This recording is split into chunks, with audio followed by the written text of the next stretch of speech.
The National Weather Service has confirmed an EF-2 tornado with 120-mile-per-hour winds to southwest of Reclaw in Cherokee County. They've also confirmed an EF-1 tornado that tore through Mount Enterprise. And KETK's meteorologist Carson Vickroy was there while they assessed the damage.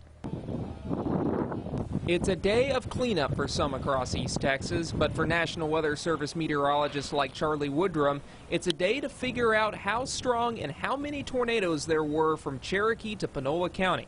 He's not thinking about the size of the twisters, but the devastation that they leave behind. Then we can determine what the full length was, how many tornadoes there were along the path, what the path width was, and then ultimately the intensity, the EF rating, and the wind speed. The majority of tornado damage is done to trees. It's actually, trees are very easy to help us determine whether we had an EF-0, EF-1, EF-2, and even up to an EF-3.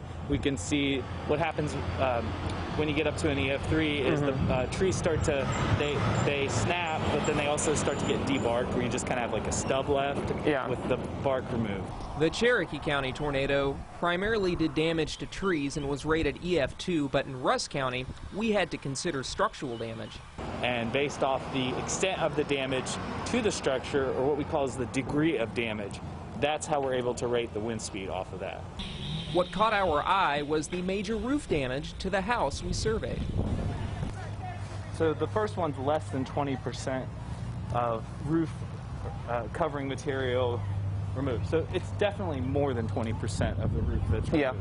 According to Charlie, the damage here in Mount Pleasant is equal to that of an EF-1 tornado with 105-mile-per-hour winds. Now that is strong enough to do that in a matter of seconds. Most structures are more built for horizontal winds, and this is why tornadoes are so difficult for mobile and manufactured homes, is because that uplift, vertical motion that a tornado has, the structures just aren't built to withstand that.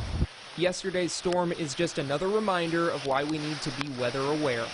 This is the time where we all really need to be on our toes and need to be watching the weather forecast and be ready for those high alert severe weather days. Be watching when those tornado watches come out. If you live in a mobile or manufactured home, evacuate before the storms hit and before the warnings are issued, because if you wait until that tornado warning is issued, it might be too late. Meteorologist Carson Vickroy, KETK News. The National Weather Service still needs to survey damage in Panola County before we get official tornado numbers from yesterday's storm.